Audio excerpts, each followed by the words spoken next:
नमस्कार। आकाशवाणी के समाचार सेवा प्रभाग की प्रस्तुति न्यू इंडिया समाचार में आपका स्वागत है। मैं हूं अभिनय और साथ में मैं हूं विनीता।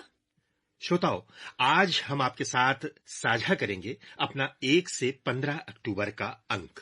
लाल किले की प्राचीर से अपने पहले संबोधन में प्रधानमंत्री नरेंद्र मोदी ने शौचालय निर्माण के साथ देश को स्वच्छ बनाने का संकल्प सबके सामने रखा था। उस दिन ये शुरुआत थी देश में एक नए जन संकल्प की, जो जन आंदोलन के रूप में आगे बढ़ा। ये सफर यहां थमा नहीं, बल्कि गरीबों के लिए ये अभियान गरिमामय जीवन का प्रतीक बना। इससे आगे अब देश स्वच्छ भारत मिशन 2.0 के नए सफर पर चल पड़ा है। इस दीर्घकालिक दृष्टिकोण ने राष्ट्र को नई दिशा दी है। यही कारण है कि स्वच्छता की चर्चा हो, स्वच्छता के संबंध में एक दूसरे को रोकने टोकने का निरंतर प्रयास हो। ये भारत के अंदर आई हुई नई चेतना का प्रतिबिंब बन गया है। अगर सही अर्थों में कहें तो 10 वर्ष पूर्व गांधी जयंती पर शुरू हुआ स्वच्छता अभियान 140 करोड़ भारतीयों की ओर से बापू को न केवल श्रद्धांजलि बनी, बल्कि राष्ट्र के विकास के लिए कार्यांजलि बन गई है। और यही हमारी इस बार के अंक की आवरण कथा बनी है। लाल किले के प्राचीर से अपने पहले संबोधन में प्रधानमंत्री नरेंद्र मोदी ने शौचालय निर्माण के साथ देश को स्वच्छ बनाने का संकल्प सबके सामने रखा। तब किसी ने कल्पना भी नहीं की थी कि कोई प्रधानमंत्री ऐसे मंच से शौचालय शब्द का उपयोग भी करेगा। ये शुरुआत थी देश में एक नए जन संकल्प की, जो जन आंदोलन के रूप में आगे बढ़ा और 2019 में महात्मा गांधी की 150वीं जयंती पर स्वच्छ भारत का ये सफर आरंभ हुआ। ये सफर यहाँ थमा नहीं, बल्कि गरीबों के लिए गरिमामयी जीवन का प्रतीक बना। ये अभियान इससे आगे अब स्वच्छ भारत मिशन 2.0 के नए सफर पर चल पड़ा है। ODF++ और वाटर प्लस शहर और ODF+ मॉडल गांव के साथ कचरा प्रबंधन में बिजली उत्पादन, स्टार्टअप जैसी नई पहल स्वच्छता में आत्मनिर्भरता की नई कहानी लिख रही है। ये बन गई है स्वच्छ भारत से स्वस्थ भारत, स्वस्थ भारत से समरस भारत, समरस भारत से सशक्त भारत, सशक्त भारत से समृद्ध भारत, यानी अमृत काल में भारत को विकसित राष्ट्र बनाने की सबसे जीवंत यात्रा का अनमोल अध्याय। इस 2 अक्टूबर को स्वच्छ भारत के संकल्प से सिद्धि की ओर बढ़े इस महाअभियान के 10 वर्ष पूरे हुए हैं। आइए जानते हैं स्वच्छता आज कैसे बन रही है देश का राष्ट्रीय चरित्र। बिहार के मधुबनी में डॉक्टर राजेंद्र प्रसाद कृषि विश्वविद्यालय और वहां के स्थानीय कृषि विज्ञान केंद्र ने भी मिलकर एक अच्छा प्रयास किया है। इससे स्वच्छ भारत अभियान को भी नई ताकत मिल रही है। विश्वविद्यालय की इस पहल का नाम है सुखेत मॉडल। सुखेत मॉडल का मकसद है गांवों में प्रदूषण को कम करना। इस मॉडल के तहत गांव के घरों से गोबर और खेत और घरों से निकलने वाला अन्य कचरा इकट्ठा किया जाता है और बदले में गांव वालों को रसोई गैस सिलेंडर के लिए पैसे दिए जाते हैं। जो कचरा गांव से एकत्रित होता है उसके निपटारे के लिए वर्मी कंपोस्ट बनाने का भी काम किया जा रहा है। यानी सुखेत मॉडल के 4 लाभ तो सीधे सीधे नजर आते हैं।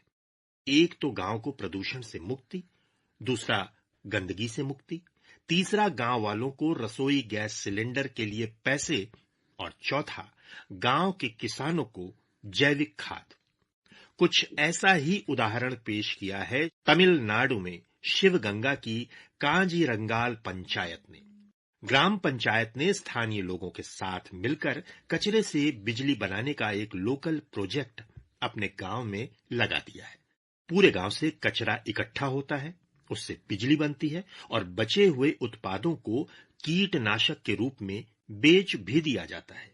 गांव के इस पावर प्लांट की क्षमता प्रतिदिन 2 टन कचरे के निस्तारण की है। इससे बनने वाली बिजली गांव की स्ट्रीट लाइट और दूसरी जरूरतों में उपयोग हो रही है। नासिक महाराष्ट्र के चंद्रकिशोर पाटिल गोदावरी नदी के पास खड़े रहकर नदी में कूड़ा न फेंकने के लिए लोगों को प्रेरित करते हैं। उनका जिक्र प्रधानमंत्री नरेंद्र मोदी ने मन की बात कार्यक्रम में किया था।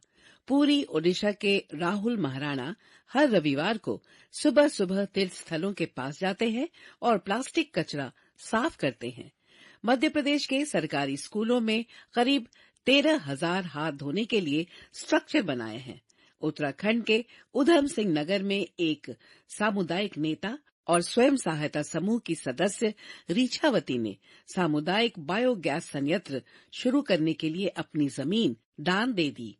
बीते एक दशक में ऐसी कहानियां अनगिनत है, जिसने स्वच्छ भारत मिशन को सही अर्थों में एक जन आंदोलन बना दिया है। स्वच्छ भारत अभियान आज गरीबों के लिए गरिमामयी जीवन का प्रतीक बन गया है।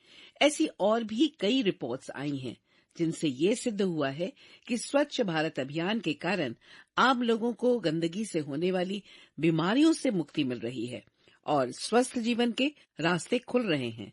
प्रधानमंत्री नरेंद्र मोदी के न गंदगी करेंगे न करने देंगे के मंत्र से 2 अक्टूबर 2014 को शुरू स्वच्छ भारत अभियान ने देश में विकास और स्वच्छता के आचार व्यवहार में ऐसा परिवर्तन किया कि अब बच्चे टॉफी का रैपर यूं ही कहीं भी नहीं फेंकते, बल्कि पॉकेट में रखते हैं। इसलिए प्रधानमंत्री नरेंद्र मोदी कहते हैं, स्वच्छ भारत अभियान ने हर देशवासी के आत्मविश्वास और आत्मबल को एक नई ऊर्जा दी है, नई ताकत दी है, उसको बढ़ाया है। लेकिन इसका सबसे अधिक लाभ देश के गरीब के जीवन पर दिख रहा है। स्वच्छ भारत अभियान से हमारी सामाजिक चेतना, समाज के रूप में हमारे आचार व्यवहार में भी स्थायी परिवर्तन आया है।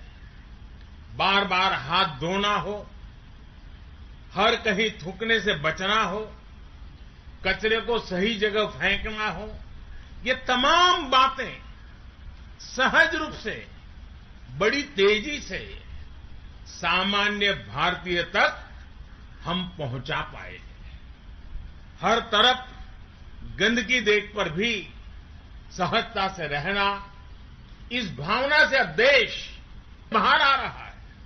अब घर पर या सड़क पर गंदगी फैलाने वालों को कोई न कोई तो मिलेगा जो टोकता है। और ये काम सबसे अच्छे तरीके से कौन करता है? हमारे देश के बच्चे, हमारे देश के किशोर, हमारे देश के युवा। भारत की आजादी के 7 दशक बाद जब दुनिया में महिलाएं चांद पर जाने लगीं, हर क्षेत्र में तरक्की की नई गाथाएं लिख रही थीं, तब भारत की करीब 60% आबादी के पास शौचालय की सुविधा भी नहीं थी। हमारी बहन बेटियां खुले में शौच जाने के लिए मजबूर थीं। लेकिन स्वच्छ भारत मिशन की बदौलत आज देश में 100% स्वच्छता कवरेज हासिल हुई है। 10 वर्षों में ही लगभग 12 करोड़ शौचालय का निर्माण इस बात का प्रमाण है कि कैसे प्रधानमंत्री नरेंद्र मोदी के आह्वान से स्वच्छ भारत मिशन एक जन आंदोलन के रूप में सफल हुआ है। स्वच्छ भारत मिशन की वजह से साल भर में हर घर को करीब 53,536 रुपए का फायदा हुआ। इसका 55% उपयोग बीमारी की घटनाओं में कमी के कारण स्वास्थ्य लाभ के रूप में है। विश्व स्वास्थ्य संगठन और यूनिसेफ द्वारा जारी progress on house hold drinking water, sanitation and hygiene 2000-2020 report के मुताबिक दुनिया भर में 2015 से 2020 के बीच खुले में शौच मुक्ति की दिशा में सबसे बड़ा योगदान भारत का ही है। स्वच्छ भारत मिशन से न केवल लोगों को व्यक्तिगत लाभ पहुंचा, साथ ही समाज में एक कुरीति का रूप ले चुकी खुले में शौच की प्रथा का भी अंत हुआ है। ये न केवल स्वास्थ्य के दृष्टिकोण से लाभदायक है, साथ ही स्वच्छता की इस नई सोच से महिलाओं के सम्मान में भी वृद्धि हुई है। हाल ही में international food policy research institute, university of California और ओहायो स्टेट यूनिवर्सिटी के शोधकर्ताओं का अध्ययन और वैज्ञानिक रिपोर्ट अंतर्राष्ट्रीय स्तर की पत्रिका नेचर में प्रकाशित हुआ है। रिपोर्ट में बताया गया है कि स्वच्छता और शुद्ध पेयजल के अभियान ने भारत में प्रतिवर्ष 60 से 70 हजार नवजात शिशुओं का जीवन बचाया है। स्वच्छ भारत मिशन से पहले और उसके बाद के आंकड़ों के तुलनात्मक अध्ययन के हवाले से बाल मृत्यु दर में बड़े पैमाने पर कमी की बात कही गई। ये अध्ययन में 35 राज्य केंद्र शासित प्रदेश के 640 जिलों में 10 वर्ष के आंकड़ों के आधार पर हुई है। एक समय था जब स्वच्छता अभियान का कुछ लोग मजाक उड़ाते थे कि देश का प्रधानमंत्री स्वच्छता की ही बातें करता रहता है। कुछ लोग कहते थे कि लाल किले से प्रधानमंत्री का स्वच्छता की बात करना, टॉयलेट की बात करना इस पद की गरिमा के खिलाफ है। माँ बेटी को खुले में शौच से मुक्त करने के लिए, उस मजबूरी से मुक्त होने के लिए शौचालय जैसी जरूरत पर जोर दिया गया। तब भी सवाल उठाए गए कि क्या लाल किले से ऐसे विषय बोले जाते हैं? क्या ये देश की प्राथमिकता होती है? शौचालय, सैनिटरी पैड ऐसा शब्द था जिसे लोग, खासकर पुरुष, सामान्य बोलचाल की भाषा में भी बोलने से बचते थे। लेकिन उन्होंने लाल किले की प्राचीर से ऐसे विषय उठाए। यही वो कदम थे जहां से माइंडसेट बदलने की शुरुआत हुई। आज स्वच्छता एक जन आंदोलन बन गया है। आज हर भारतीय बुलंद हौसले से भरा हुआ है। आज इस अभियान की सफलता सामाजिक, मानसिक, आर्थिक और स्वास्थ्य की दिशा में मील का पत्थर बन गई है। इतना ही नहीं, स्वच्छता अभियान के तहत केंद्र सरकार ने सरकारी इमारतों में जो सफाई का काम करवाया, उसमें से जो कबाड़ निकला उसे बेचकर 1100 करोड़ रुपयों की आय भी हुई है। केंद्र सरकार ने अपनी योजनाओं को भी ऐसा बनाया कि देश के नागरिकों के पैसे बचे। आज जल जीवन मिशन की वजह से गरीबों को पीने का शुद्ध पानी मिलना संभव हुआ। इस वजह से बीमारी पर होने वाला उनका खर्च कम हुआ है। आयुष्मान भारत ने देश के गरीब के 1 लाख करोड़ रुपए खर्च होने से बचाए हैं और उसका उपचार हुआ है। पीएम जन औषधि केंद्रों पर 80% छूट से देश के मध्यम वर्ग और गरीब परिवार को दवाई मिल रही है, जिससे इन परिवारों के लगभग 30,000 करोड़ रुपए बचे हैं। प्रधानमंत्री की सोच केवल वर्तमान पीढ़ी तक सीमित नहीं है, बल्कि आने वाली पीढ़ियों के प्रति भी जवाबदेह है। गांधी जयंती पर शुरू हुआ स्वच्छता अभियान 140 करोड़ भारतीयों की ओर से बापू को न केवल श्रद्धांजलि बनी, बल्कि राष्ट्र के विकास के लिए कार्यांजलि बन गई है। बापू स्वच्छता में स्वराज का प्रतिबिंब देखते थे। वे स्वराज के स्वप्न की पूर्ति का एक मार्ग स्वच्छता को भी मानते थे। राजघाट स्थित बापू के स्मारक पर राष्ट्रीय स्वच्छता केंद्र की स्थापना 2020 में हुई, जो गांधी जी के स्वच्छाग्रह और उसके लिए समर्पित कोटि कोटि भारतीयों के विराट संकल्प को एक जगह समेटे हुए है। देश के कोने कोने में जिस प्रकार करोड़ों लोगों ने हर सीमा, हर बंदिश को तोड़ते हुए एकजुट होकर एक स्वर में स्वच्छ भारत अभियान को अपनाया है, उसको इस केंद्र में संजोया गया है। इस केंद्र में सत्याग्रह की प्रेरणा से स्वच्छाग्रह की यात्रा को आधुनिक टेक्नोलॉजी के माध्यम से दिखाया गया है। श्रोताओ, अपनी आवरण कथा स्वच्छता पर केंद्रित इस चर्चा को हम कल भी जारी रखेंगे। समय की बाध्यता को देखते हुए आज इतना ही। इस पाक्षिक पत्रिका की हर प्रति newindiasamachaar.pib.gov.in वेबसाइट पर उपलब्ध है, जहां आप सभी समाचारों को विस्तार से पढ़ सकते हैं और डाउनलोड भी कर सकते हैं।